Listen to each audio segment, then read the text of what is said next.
All right. We are live within the Ujamaa Hour. We are live within the Ujamaa Hour. Thank you all for tuning in this evening. I am Michael Tekin Strode of the Coconut Collaborative, broadcasting live within BIBA. That is the Bridge Embassy for Black America. And we thank you for tuning in on this third Monday edition, a special edition of the Ujamaa Hour.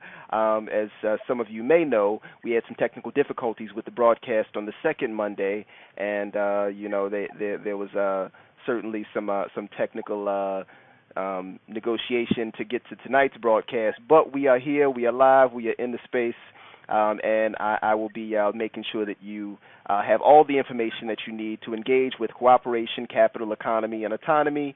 And we'll make sure that we get a very dynamic segment going this evening with our guest, LaTierra Piphus. So I look forward to engaging with that guest.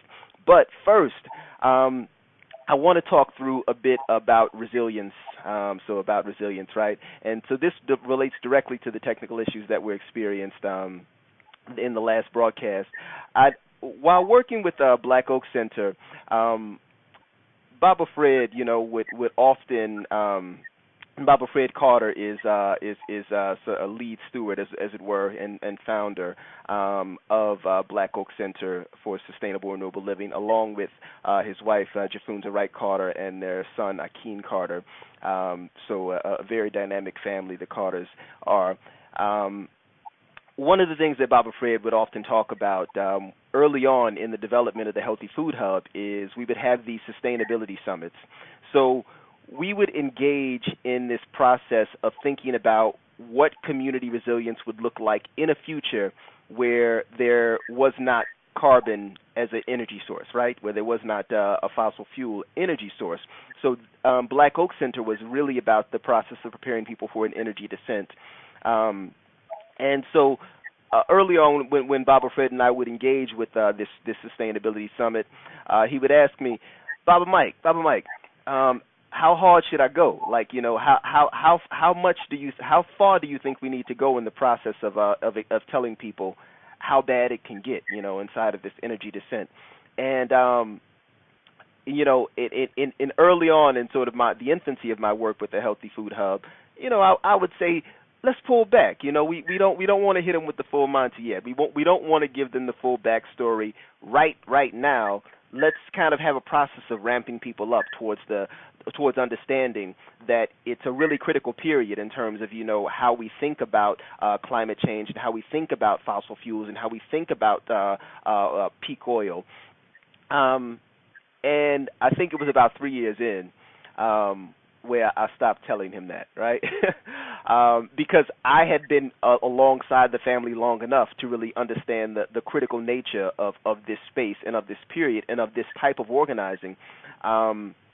And the reason that hits home with the sort of technical issues with regards to the last broadcast is because I had a friend posted, April Taylor of the Wild Figs Books and Cafe in Kentucky, Lexington.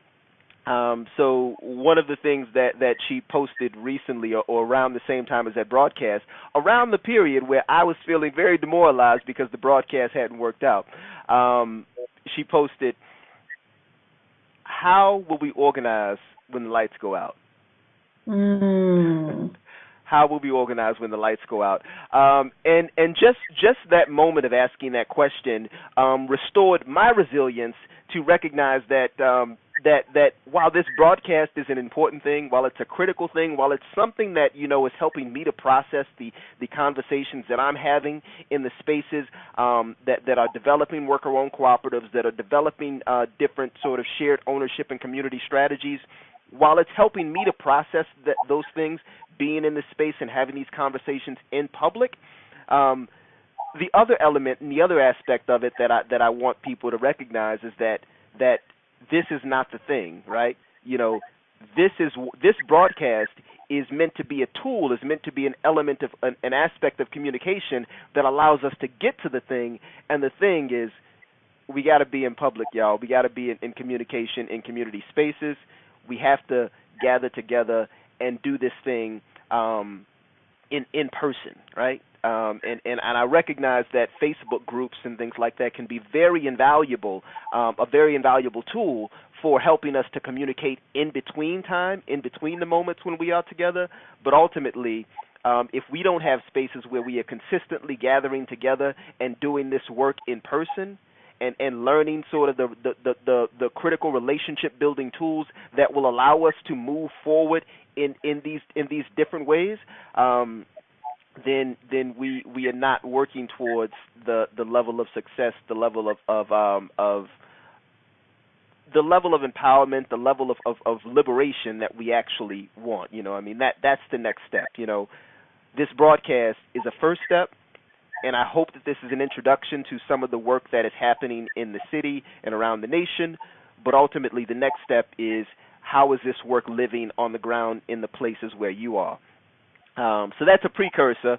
I hope that was not too dark for the moment, but we'll go ahead and get to the larger introductions. And so the larger introductions are that we are broadcasting live within BIBA. That is the Bridge Embassy for Black America. And as always, this is a space where we build and protect black. And what does that mean? That means that we build and protect black spaces, black sanctuary, black sanity, black liberation, black culture, black people. That is what is going on in this space. There's a lot going on within this space around how we are supporting business endeavors in our community, how we are financially pushing money towards those business endeavors. But the larger aspect of it is that we are dealing with these 8 forms of capital. And if you have not see my screen, my camera going dark on me. But if you have not picked up your Neo Green book, the Neo Green book was last published by the Bridge Embassy back in is my pub date in here, 2018. This text is from 2018. In the Neo Green book, you've got a selection of those 8 forms of capital. Those 8 forms of capital mentioned in the Neo Green book are the spiritual, natural, human, cultural, social, political, physical, and financial. Again, spiritual, natural, human, cultural, social, political, physical, and financial.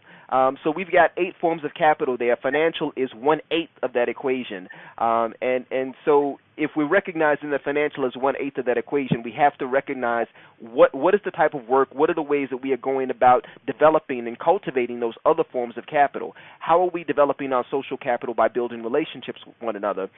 How are we developing our natural capital? By recognizing the natural assets that exist in our community and ensuring that they are pushed, that they are moved towards a shared stewardship, a shared ownership. Towards that discussion, Rachel Havlerock is the director of the Freshwater Lab here at UIC in Chicago, and she was actually at this event called the Manifestos for Chicago, and she talked about the critical nature of the Great Lakes as a natural resource that sits in this area that we are in Chicago, in this Illinois environment, and that it's an exploited resource. So because it's not in a shared ownership space where we actually have full accountability with elected officials around it. Some states, do better with it than others. So if you go over to Michigan, in Michigan, Nestle is pumping, thousands and thousands of gallons of water out of their Great Lakes environment each day, and paying pennies for that resource, and then they bottle it up, and then they sell it back to you. So essentially, they're bottling, our natural resource, and I say our in a very sort of loose sense, because we also recognize we're in a decolonial space, and colonization means that this resource actually someone came over here and claimed this resource and then named it ours. But there's larger ownership values that we have to subscribe to here. There's some indigenous recognition that has to happen here, and so in the sort of decolonial space, we recognize that this resource that is now in a shared ownership has some tension alongside of it, right? But they're taking this natural resource that is communally owned, that no one did the work to build out that waterway, right? That waterway was carved over centuries and such. And so this resource, which is naturally produced, is bottled by a private entity and then sold in these water bottles. So Rachel Havelock was very clear. She was like, the one thing that you can do if you've learned anything in the side of this manifesto is never buy bottled water again. So that was my small rant on that natural capital, and recognizing that natural capital exists not simply in our waterways, but it's about how we deal with the natural resources that exist in our community. And so in Southeast Chicago in Jeffrey Manor, we're perpetually fighting against things like manganese piles that get left and shifted into these communities. We're perpetually fighting against being a frontline environmental justice community. So we're a community where everyone else gets the green space access and gets the green space resources and gets green space money, but we get piles of dirt. And I mean, I say piles of dirt, lightly, right? Because it's not piles of dirt. We get piles of toxic waste, manganese. We get piles of pet coke, and so we're perpetually in these fights to push back against them exploiting our natural resource, our natural waterways, effectively for disposal, and using our communities as dumping grounds, right? And so that spiritual capital, that natural capital, that human capital, who are the assets that exist in our community? How are those assets deployed? How are we able to engage and negotiate those assets to move the types of politics and the types of economic processes inside of our community? How are we able to maximize the human capital in our communities to build the type of economic systems that we think would help us move towards the future? Cultural capital, of course, recognizing that that hip hop culture that was originally formed in black and brown communities is now transformed into urban culture, which then is adopted worldwide. But that cultural capital, are we actually able to derive value? Are we able to derive full value from the influence and the impact and the effect of the culture that is transmitted worldwide? That social capital. So, again, the relationships. The human capital that we possess individually is profoundly diminished if we are not able to connect it to the circle of relationships. And that's something that we're going to be discussing this evening, with LaTierra, around how we actually are able to build communities that are able to recognize and acknowledge the types of capital that are in the room, that are in their space, and then maximize that capital through the relationships they develop. Political capital, again, here I'll take a slight divergence and talk about Gar Alperovitz and something he stated around institution building. So he talked about being in a space at present where if we don't connect our politics to a set of institutions, a set of institutions that we are building at the grassroots level, then we will enter a future where the institutions will sit specifically with folks who have money, and I mean we're kind of already in that future, and then we will have politics. And if we're fighting with politics and not politics plus institution building, then effectively we're fighting with a toothless politic, right? We're fighting with a politics that really, all we have is our resistance, and all we have for our resistance is the voice and is the ideas that we're able to move forward. But if those ideas are not attached to a set of institutions that can leverage those ideas, then ultimately, we might be fighting with a toothless politics. So critically, thinking about how our political capital is tied to the institutional capital, which gets to that next point, the physical capital, right? So the physical capital is the built environment.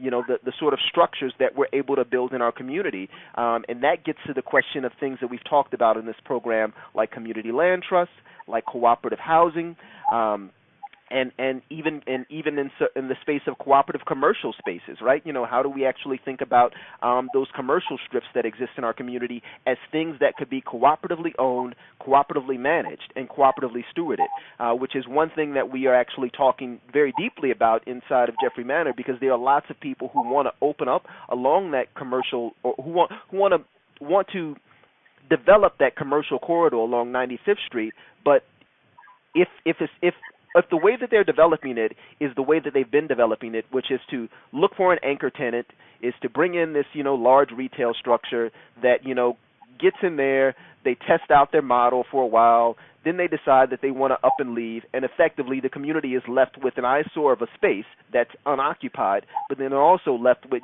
people who are out of work because that structure, they didn't really have a real commitment to the neighborhood.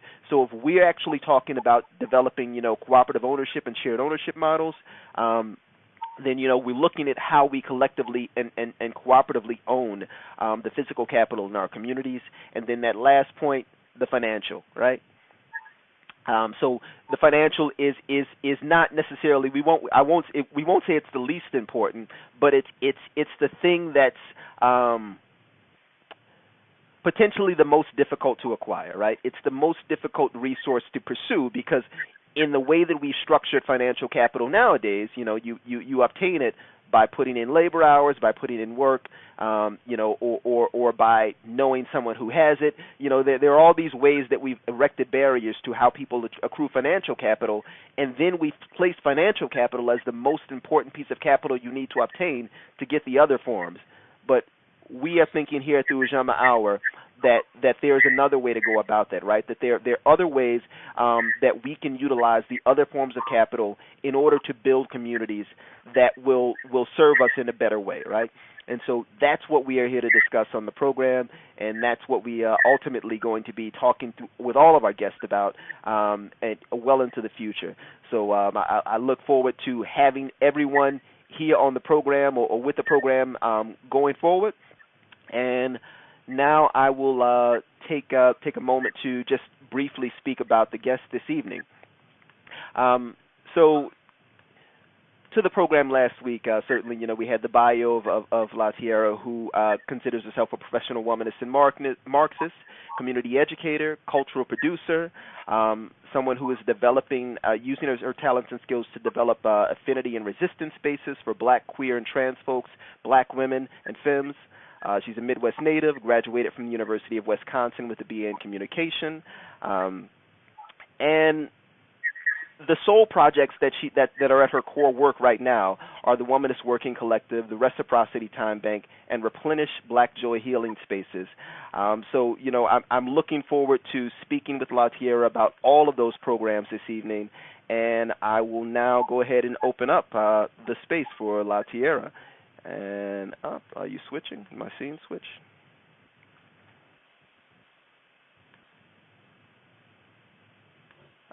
Okay, it did. I'm just, yeah. Yes, LaTierra, you are now on the Ujamaa Hour. Welcome. Hello. Good All evening. right. Good evening. Good evening. Thank you for joining us this evening. I'm glad we were able to overcome the technical difficulties from last time to get to this period. And yes, I look forward to learning more about, both your work and then also how folks around the nation, and if they're near Philly directly, how they can support your work. So why don't you just maybe give us some background and an introduction of your work and, how you got up to this point of developing these three different projects. Yeah. Okay.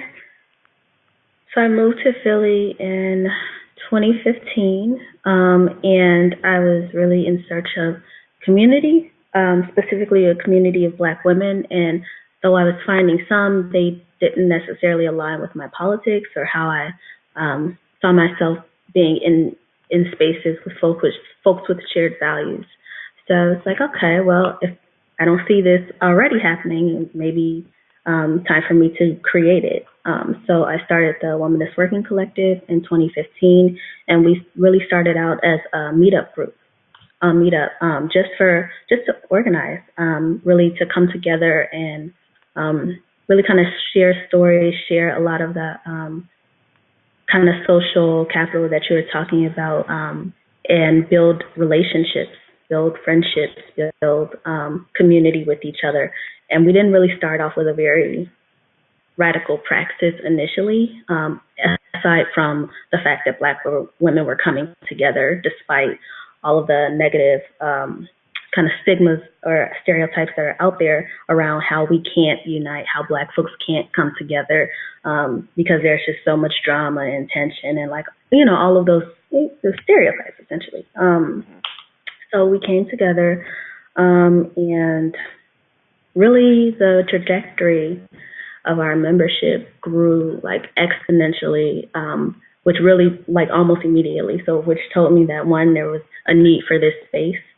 There had always been a need for this space, and that we were onto something. So we started meeting more regularly. We started meeting offline, and meeting in person more regularly. And from there, we just started kind of organizing. So like there's only so long that Black women can sit in a space and talk about our issues and not decide, okay, we need to organize around this.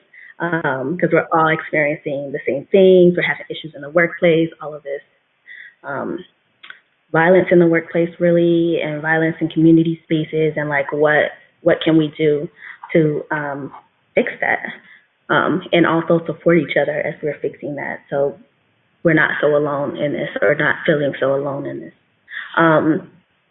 So things are going really well. One of the issues we were having is, and still continue to have, is membership engagement, as most organizations do. Like if you're a nonprofit or grassroots organization, one of the issues is a membership engagement, which I've been finding like across the board. Every other organization that I've been talking to over the years have also been struggling with this. So we were like, okay, well, the issue around membership engagement is like, that's not just the issue. That's like a symptom of the issue. The real issue is there are barriers. So let's talk about what barriers are preventing folks from being able to show up. And a lot of that was like childcare, and just not really having the support around them to be able to take time away from just survival, just being in survival mode, just working, just hustling, just doing their 15 other jobs, and also like just not feeling connected to community enough to show up. So that was happening, and we were like trying to figure out like what systems exist for us to like overcome this collectively. And I went to, I guess it was like a summit a few years ago that was, I think, hosted by the Working World. And I went with Philadelphia Area Cooperative Alliance here. And a woman there was from San Francisco, and she was telling me about her organization, and she actually had a time bank, and she was explaining how that was operating. And I'm like, okay, well, that's exactly what we've been looking for. We've been trying to figure out how to exchange for and really kind of mitigate the issues of time poverty with folks that are more time wealthy, and being able to support folks and being able to get in their needs met and like overcome barriers. So after I left that retreat, I did a lot more research and tried to figure out like how do we then implement this into our organization. And it took a lot of research. I would say maybe a year from the time of learning about that to us actually launching the time bank. It took like a year of research and just like figuring out how this could possibly work and what systems already existed. So we started with like ourworld.org, which was like, it worked really well and it was free. But we were also running into like technical difficulties with that, and just like recognizing that a lot of folks were, as we were even testing it out, or having issues navigating it mobily. And that's how most folks are recording out. We switched over to Time Banks USA, which for us was a better fit. And they've also been like super supportive and like really kind of helping us work through technical issues, breaking it down step by step if we needed something. So we launched our Time Bank officially, and with the support of the Knight Foundation's 880 Cities projects. And so that was spring 2017. I got a fellowship to launch the 880 Cities project here in Philadelphia, and that was essentially the Time Bank. And so they gave me, it was like a week of program support, in addition to like a $5,000 grant to launch the project and just kind of see it through to fruition. So that That happened, and in July 2017 is when our time bank officially launched. So we're going on 2 years now of it actually being a thing. Mm-hmm. And it took a while for it to even like catch on. Like folks weren't familiar with the concept. Like they understand that, you know, you do favors for everybody. And, you know, sometimes they do favors for you, but they weren't really understanding the concept of like we can do this on a consistent basis to make some change and to support each other in a very intentional way and in a very reciprocal way. So we often find ourselves just kind of pouring into everybody else and doing this for a friend and that for my family, and but we don't often receive that same support back. And that was the issue, especially working with Black women. And we were kind of noticing the issues around that, the imbalances with that. We're always showing up for other folks.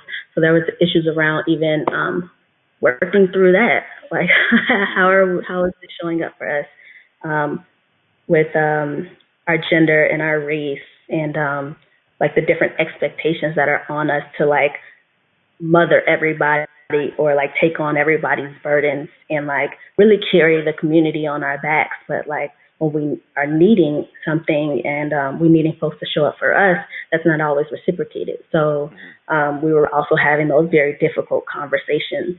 And like, what does accountability even look like in that situation? So it was a lot going on, and it's still a lot ongoing conversations. But from that, we started, so reciprocity started out of that, and then continuing along that path on like just kind of figuring out what we need and how we can organize around those needs. We started the Replenished Time Bank. That was actually pretty recent. Last fall is when I got a grant to be able to launch these community healing spaces that were like one intentionally Black centered and intentionally kind of directed around healing justice in a way that acknowledges that most of us are activists, whether we use that language or not, and through that we are consistently expending a lot of energy and time and resources just for liberation, like just because we believe there is a better way forward, and we're going to work to do that because who else is going to do it for us? We can't rely on anyone else to give us our liberation. So we have to do that, but also it's tiring, it's exhausting, it's spiritually draining, it's frustrating. There's a lot of compassion fatigue, and like we were just experiencing a lot of issues around that, even trying to be in space with each other and not necessarily knowing like what it'll take to collectively heal us right away, but knowing that we do possess the tools to be able to do those things. But how we get to those tools is like through a lot of decolonization, and that's an ongoing process. So the spaces, Black Joy Healing Spaces, are a monthly curation of like different healers from different modalities. So we had someone do a writing grief out of ourselves workshop. And it was a very emotional space of like, one, acknowledging grief. How many of us are actually experiencing grief but calling it something else, or experiencing grief and coping with it in very unhealthy ways. But because we don't feel like we can talk about it with anybody, and because we don't maybe not have language for it, how this is showing up for us, we feel very alone. And that just continues to isolate us and continues to keep us away from community and keep us just like away from connection, just like allows that trauma to fester. So that's one of the things. And it's like whatever we find, a lot of it is like my comrades that I'm already like in community with, that I know have different type of, are healers in their own respect, and bringing them into those spaces to do what they do and expose as many people to it as possible. yeah, just being really intentional and like creating a container for that healing to take place. And it's sometimes very emotional. And a lot of times it's very joyous, but it happens within our space, and those spaces are for us, by us. So it's kind of where we are now. Excellent. So I want to go back and unpack a few different things. Certainly I'm going to put a push pin in joy because there's a whole tangent that I have about that I want to discuss. But we'll come to that one. What I want to unpack is I recognize that there's where we received the sort of professional education, and then there's what we consider our real education. So I recognize that there's a lot of work that I did outside of higher educational institutions that really prepared me for the type of work that I'm doing now. So I'm interested in sort of where's the sort of nexus, or where's the development of you've got some radical political and economic critiques that factor into your work. So where do those things develop for you? And then, in fact, you can just name them if you would like. Just maybe name the critiques or analysis that you have, and then how did those things develop? Hmm. And if I need to unpack that question further, just I'm trying to understand the question. Yes. Okay. Yes. But I will say that I was always doing community work. Like, I started doing community work in college, and but looking back, that wasn't radical community work. That was what I was taught from the institution, the college that I was with, and it was a lot of just kind of going in circles, just doing like a lot of direct service, but not having a very clear analysis of like why things are the way they are, and what systems cause us to even be in the space where we are constantly having to do direct service to low income POC. So a lot of my undergrad was just kind of spent like turning my wheels and like really expending myself in a way that eventually I don't feel like was super productive, because like if you're not attacking the systems that's creating all of this, then nothing is going to really change. So I would say, after experiencing just like a lot of workplace violence, a lot of racism, a lot of misogyny, a lot of homophobia, just a lot of classism as well, being a low-income person essentially my entire life, I started to just be like a little bit more intentional about my politics and learning from that. And all of that learning, that radicalized learning, happened outside of college. It happened actually in community spaces. It happened when I started community organizing in a way that that was actually impactful, in my opinion.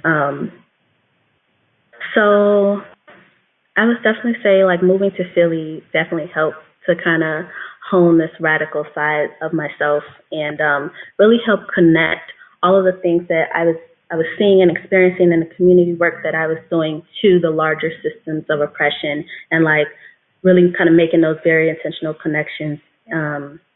So groups that I was part of, or still am a part of, was the Black and Brown Workers Cooperative here in Philly, that does a lot of very intentional work, and have a lot of strong critiques of them. That's exactly what I needed, and I've grown a lot just being a part of this organization over the last, let's say, 3 years going on.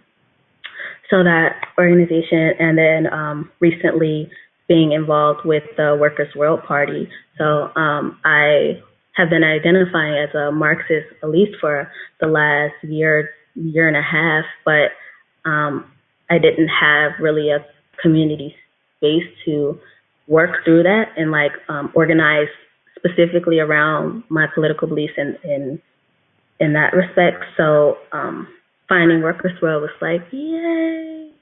And I was able to like really connect with them, and they were very embracing when I came. So Yeah, it's been good. It's just been a lot of connecting with community and being guided. Like I definitely feel like my work is spirit led. So being guided to the spaces that I need to be in, and the people that I need to be connecting with, that are going to help me on my path. So it's a whole journey. So yeah. Excellent. And so I'm very interested in place-based organizing. You know, I tell folks that a lot of my work is very rooted in Chicago, and that's very deliberate. And then even in Chicago, you know, I mean, folks talk about it being a city of neighborhoods. I'm very rooted in my neighborhood, and you know, I've learned a lot by making sure that I root a lot of my organizing in my neighborhood and in communicating with that.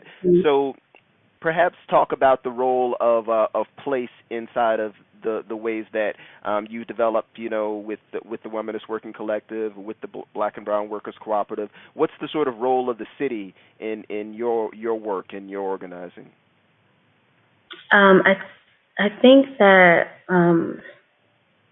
being in Philly, Philly is a very kind of historically Black city, and it's also a very kind of radical city. It's a very radical city, and there have always been, I think, a lot of Black radicals a part of the city. Even folks that are still present from the Move 9 organization that are like still very active within the city, and just I love that about the city. That was one of the things that attracted me to the city, is just how intentionally radical, intentionally Black they were, how unapologetically Black they were. I grew up in Milwaukee, Wisconsin, and that was something that I felt like I wasn't seeing enough in that space, which kind of charged me to go then seek that out in other spaces. And when I found Philly, I definitely felt like I found home, or at least from my politics, like a place where I didn't have to be quiet about my anti-capitalist beliefs, or have to shy away from my pro-Black identity, and not having to argue with people so much around the role white supremacy plays in our lives. And I'm talking about arguing with other Black people about this. So I was definitely kind of relieved when I came here, and it was a great experience. But you know, it challenged me a lot. It challenged my own beliefs a lot. It taught me a lot. But I think that also being with Philly being like, I think they call it one of the biggest, poorest cities in the country, and one that's definitely experiencing a lot of deep poverty. I can absolutely attest to that. That definitely creates a breeding ground for folks to be willing to explore other alternatives, a lot of economic alternatives, whether they are using the same language that's in academia, or that's in co-op spaces or not, but they've been organizing. And because we understand that state repression has always been a thing for us in Black communities, they're also very quiet about it. So, like, if we know the man gonna come and stump us out, we're not gonna tell everybody that we got this mutual aid society here in North Philly doing this and doing that for the community. Like, they're just moving how they need to move. And when there's safety in that, but also that kind of leaves a lot of folks kind of feeling disconnected because we don't know what's going on. So we don't know that other resistance efforts are being made or being done. But yeah, I would definitely say place in that. And yeah, Philly was definitely a perfect breeding ground for my work with the Womanist Working Collective, because there have been so many Black women, powerful Black feminists, Black womanists that have come out of Philly and are still here, and really created the environment for us to speak up in a way that we will be heard, and really not shy away from talking about what's really going on, and how we can show up for each other. So Yeah.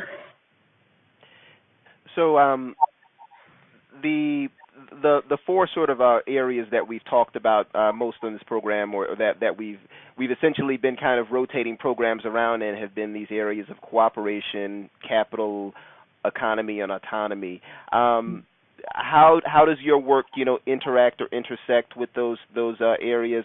And specifically, I'm very interested in, because I know that I use a lot of movement generations materials in terms of helping people think through and unpack economy as a concept and as something that's not to be avoided, but that we actually have direct interaction and understanding of based upon our lived experiences. So how do you engage with those concepts like cooperation, capital, economy, and autonomy in your work?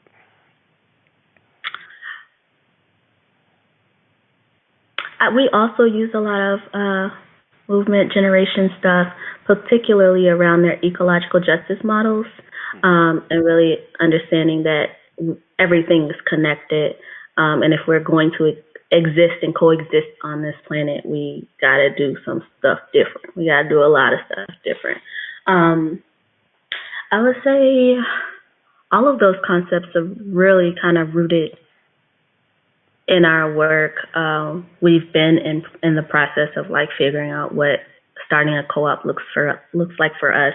Initially, it was a housing co-op that we were looking to start, or like specifically housing co-op building, so where everybody gets their individual units. And but that is turns out to be a longer term process. So we are definitely still in a kind of figuring out what that looks like for us, and where we're going to get money from to be able to buy this building, and a lot of just research. A lot of research right now, because that's not a small purchase, and that's not a small commitment. Like it's a big deal. So that's always kind of been on our forefront, and even in terms of like talking about how much gentrification is impacting our city, and then now where are people going?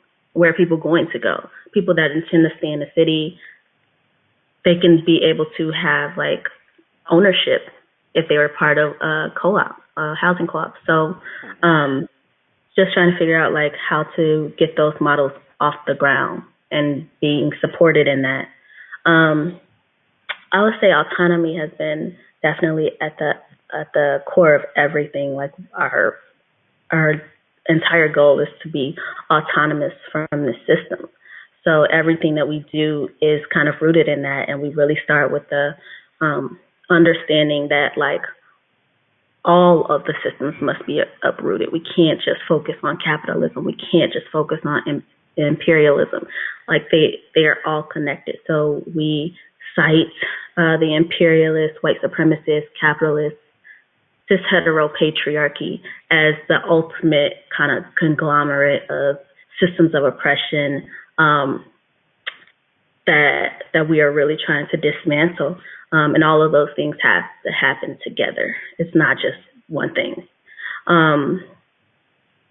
So yeah, we're trying to be very autonomous from that system, but to do that, it also requires like a lot of decolonization on like what autonomy looks like and what that feels like and how that operates, and how not to be perpetuating then the same kind of master's tools when we're trying to create community outside of those spaces. So it's a lot of work. It's a lot of hard work. It's a lot of emotional work. It's a lot of spiritual work that has to happen, that is happening. But it's an ongoing process, and I feel like the more we do it and the more we do it and get better at it, folks are starting to recognize that they're and here are some tools, some actual models that we can use to access liberation. Okay. And so to that last point about autonomy, I know that in Cooperation for Liberation Study and Working Group, we recently went through a very long process of decision making around accepting some money from Illinois Humanities, right? And it was for a very, very modest amount of money. Like, I mean, nothing at all. No, that's not true. But a very modest amount of money, right? In reality, and so there was recently also the article that came out in Nonprofit Quarterly around what was framed as what the author talked about as movement capture. So there's that, and then the Lit Review did an episode recently around the text "The Revolution Will Not Be Funded." So so maybe just kind of open up a bit of discussion around your relationship, how you relate to kind of thinking about funding models, and how you relate to kind of thinking through shifting away, shifting your funding models as you kind of, you stand up structures and then you say, how can we make these structures self-standing, and then you move away from those. So just maybe how you were thinking through that process. It's been an ongoing development process. In our Black and Brown Workers Cooperative group, that's one of the books, the Revolution Will Not Be Funded, is one of the group texts we're working through together as well. And I'm so grateful for that book. I'm so grateful for that book. Like, I understood that us not incorporating as a nonprofit and essentially becoming part of the nonprofit industrial complex was like a necessity, like an absolute necessity for us, but also understanding like the history around why that is, and like all of the foundations who really, they got blood on their hands, and we shouldn't be accepting their money. So I think that's been also a big challenge for us, because that's also where the money is, and like trying to explore what sustainability models are, which is now why we're looking into starting a worker-owned co-op. So we don't have to, one, be beholden to foundations, but also what has been working for us lately, and I say working very loosely, but working for us lately is really working with the Bread and Roses Community Fund. So they aren't a foundation, they are a community fund, and how they get their money, like, is for us a little bit more ethically rooted. So a lot of it is like, I've been a part of their the gender justice giving circles, and the giving circles is where we go out and we source the funds from our networks, and then all of that money is put into a pot, and then that pot is then distributed through the different grassroots organizations throughout the city that apply and are accepted for that grant. So we've received a couple of grants from them over the last couple of years, and that's been very helpful, but also, like, it's not what we consider sustainable. Also, we don't ever want to be kind of reliant on grants for sustainability, because it's not how we're gonna get free. But so right now we're definitely trying to explore like how building a worker-owned co-op with like what we are already doing. So we already present at conferences and receive payment for that. We already sit on panels and get paid for that. We already do different workshops around the city and get paid for that. But how can now we then get structure that into a way where that's happening consistently, because it's not right now. And then how can we like then put all of that money into the pot and make sure everybody is getting something from it. So that's what we're working on now. And also like figuring out what other kind of ethical grants are out there. Like, we're not opposed to receiving grants, but we are opposed to receiving it from folks that are not ethically sourcing that money. Like, if the foundation got its money due to gentrification and displacing Black and brown folks, we don't need their money. They're just returning it back to the community. So, yeah. Yeah, and I would, to folks who may not have heard of that episode of the Lit Review, again, that text that they reviewed was "The Revolution Will Not Be Funded," and one of the things that was spoken about on that episode was just this idea of that sort of those funding streams as twice stolen, in the sense that they're that much of the money might have been earned from people who are donating from doing resource extraction on communities. So you go into a community, you're extracting resource from a community, you drop that money into a foundation, and essentially you don't get taxed on the money. So you're now sort of stealing from the tax, as it were, right? But then the foundations themselves often have a sort of a release policy that's like a 1% to 5% release policy, whereby effectively, most of that 95% of that money will not be distributed this year or next year or any year in the near future. So yeah, it's I would even call that thrice stolen, right? 3 times stolen inside of community. So it's definitely a really critical conversation, and I want to detour from that very technical conversation to this discussion around Black joy, and folks. There we go. So at least I can get a little bit of light on me until the end of the broadcast. This light has been difficult. I want folks to know I'm broadcasting from my mama's house in Huntsville. I took a road trip down here after that last broadcast, and I'm having a good old time. There's a lot of pollen. There's a few cats, but it's some good country living happening out here. So finally I got a little bit of light right, during the period. But to the question of around joy and around maybe even joy as capital, or joy as a sort of mode of exchange, a means of experience. And I know that I have lived a duality in my life where I'm a big dancer. I dance a lot. I dance vigorously and with passion, and so there's been a long period of my life where my dance community has not intersected a great deal with my organizing community. Some of that overlap is happening now. Like some of the folks in the dance community are coming to know this other side of me that's always existed that they just weren't aware of. But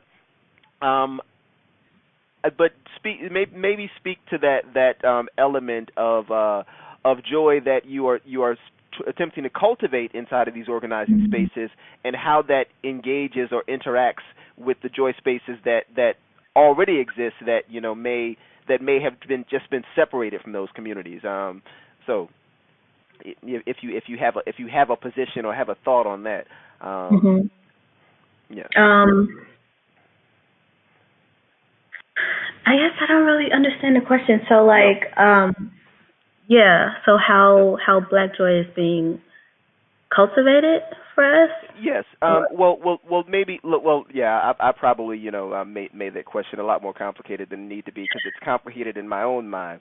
But let's just maybe speak through how you all are cultivating Black joy in the Replenish project now, and speak to the importance of that. You've spoken a little bit about the importance of it just as a decompression tool earlier, but why is this a critical project for you to develop now? Okay.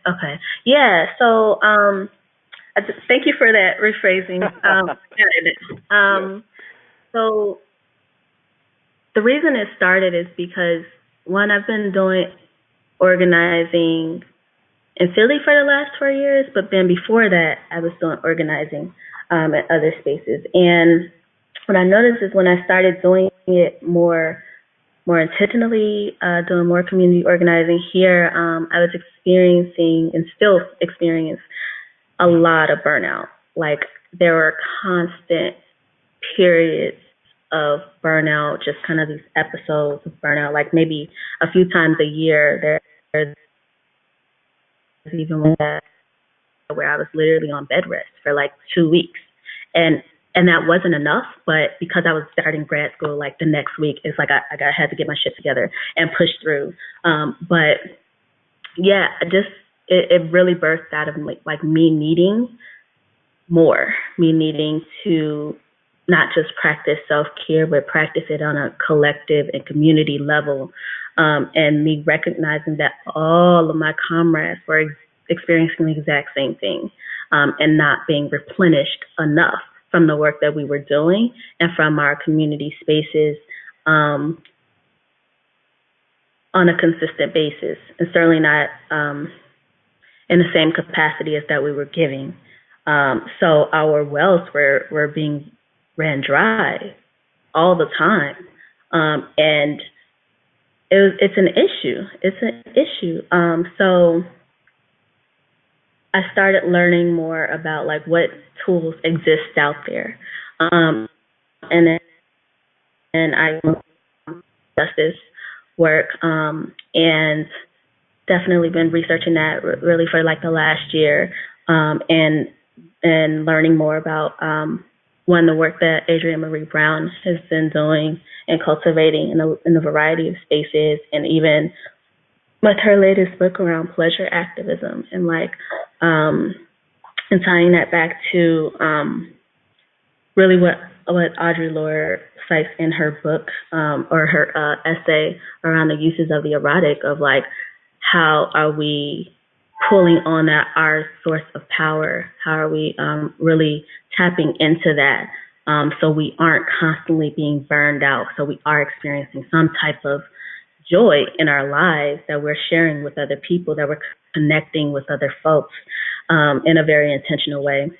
And so that really just kind of created the breeding ground for me to start this project. And yeah, it's a project. It's growing.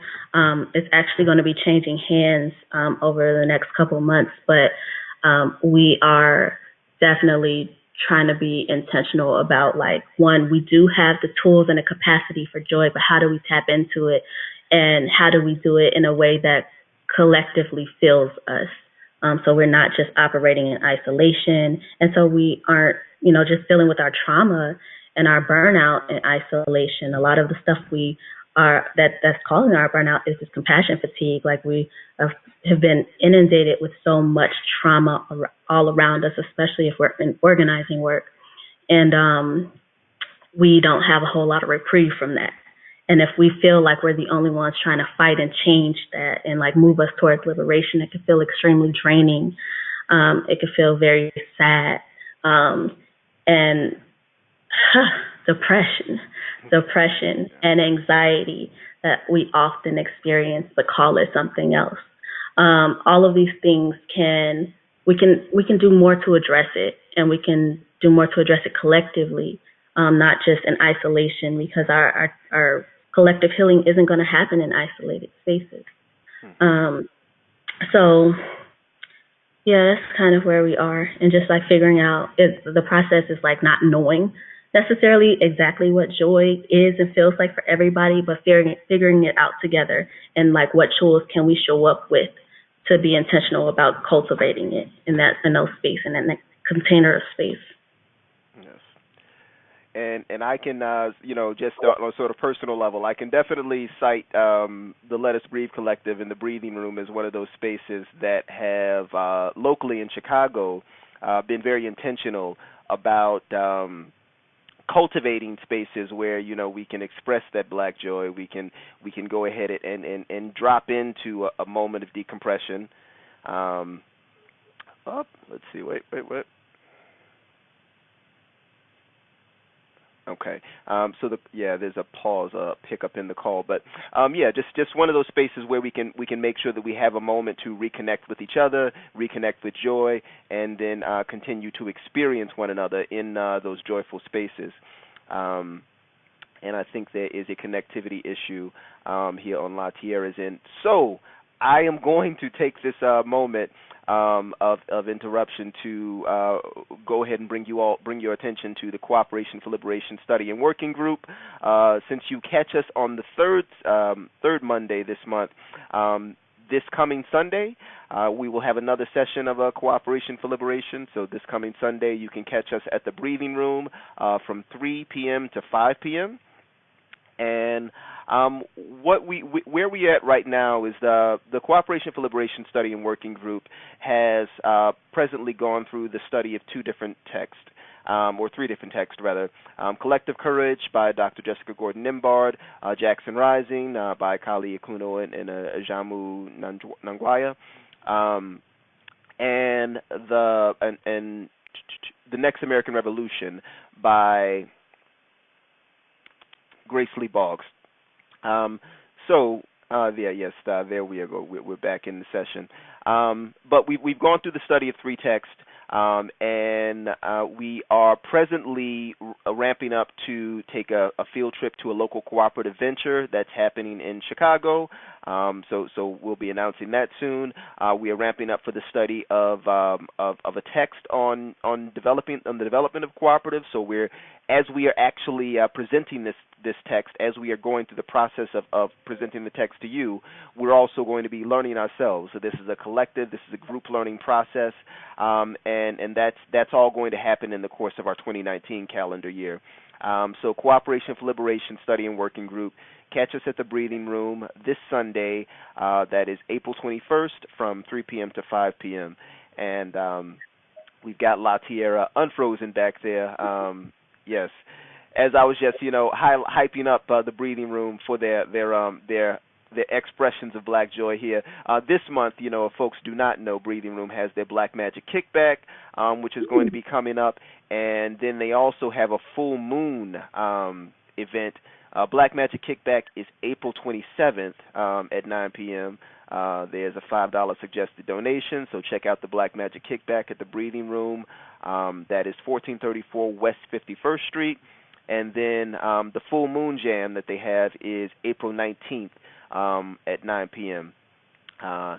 And, I don't think there's a suggested donation or door charge on that, but, there's always a bucket at the door. So, to the extent that you can support the grassroots pot of Black-led organizations that are doing tremendous work inside of mutual aid, development, cultivation of joy, and then opening up spaces for things like Cooperation for Liberation so that we can put these ideas forward in community. The Breathing Room is just that type of space. So back to LaTierra. So what are the sort of ways that people can either tangibly support, plug in, engage? How would you like the community, both locally and nationally, to show up for the Womanist Working Collective, Reciprocity, and Replenish? You can definitely start by going to our website, which will take you to the links of all of our social medias, also our PayPal donation button.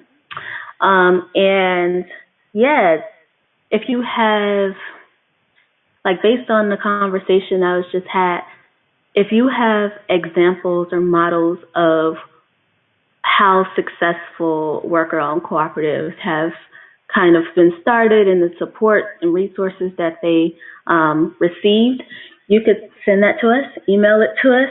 We would need all the help we can get.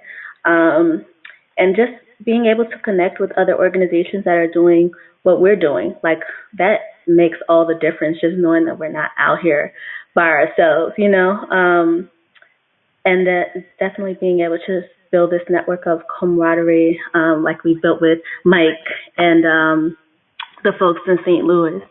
So just knowing who's out there has been very helpful, and spreading the word. Come visit us in Philly. Absolutely. And is there a final word of either inspiration or inspired liberation? Is there what sort of, in fact, give me a quote that is driving you forward now. So when you have a moment where you need to pause and you need to reflect and you need to remember why you do the work, give me a quote or phrase that's driving you forward now. Okay, I'm going to give you two because I think about these quite often, maybe three. We have Nothing to Lose but Our Chains by Assata Shakur. Audre Lorde, I Am Who I Am, Doing What I Came to Do. And Tony K. Bambara, the most effective way to do it is to do it. You don't have to have all the answers. The most effective way to do it is to do it. That's what I have for you. That is it. Yes. Well, we really appreciate the opportunity to kind of dig into the projects that are happening there in Philly. We I personally am very inspired by the work that's happening. I'm certainly inspired also by all of the various memes and images that are flashing on the Womanist Working Collective page. It's always it's something to make me think. It's something to strike a note, strike a chord, and it's across the board. There's lots of different ideas that are planted just by that imagery, and it's certainly something I'm trying to learn, with the sort of Center for Story-Based Strategy, and just trying to think about how we're doing this storytelling and this narrative building, and that's certainly something that happens very well on the Instagram and Facebook pages of Womanist Working Collective, and I encourage other folks to check those out. And yes, and so I thank you for appearing on the broadcast this evening, LaTierra, and I look forward to engaging, discussing, sharing, and building with you further in the future. Thank you so much. All right. Be well, sister. Bye. All right. All right, folks. That is the conclusion of this segment of the Ujamaa Hour. The Ujamaa Hour normally broadcasts, of course, on the second Monday of every month. So make sure that you are tuned in to your broadcast on Biba, where you can find us at the second Monday of every month from 7:30, generally to 8:30. But sometimes I get very excited in my interviews, and those interviews will go slightly longer. But what is the Ujamaa Hour? The Ujamaa Hour is about cultivating an understanding of all of the different ways that we are engaging in the cultivation of cooperation, capital, economy, and autonomy. All of the spaces where this might be happening, things that are happening in Chicago, things that are happening around the nation.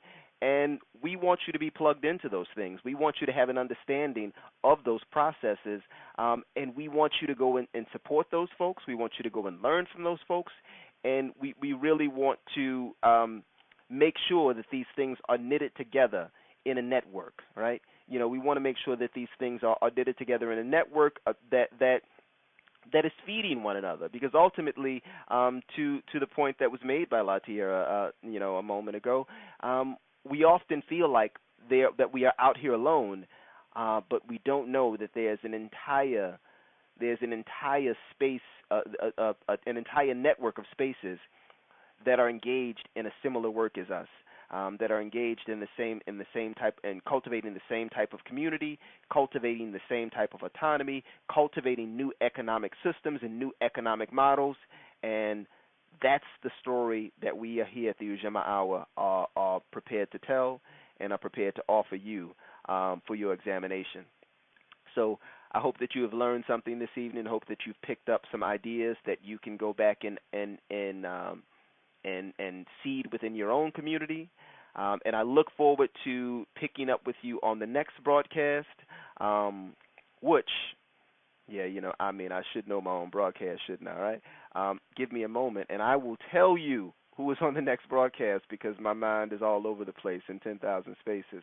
But because I am a techie and I have it at my disposal, next month, May 13th, we've got Dara Cooper from the National Black Food and Justice Alliance.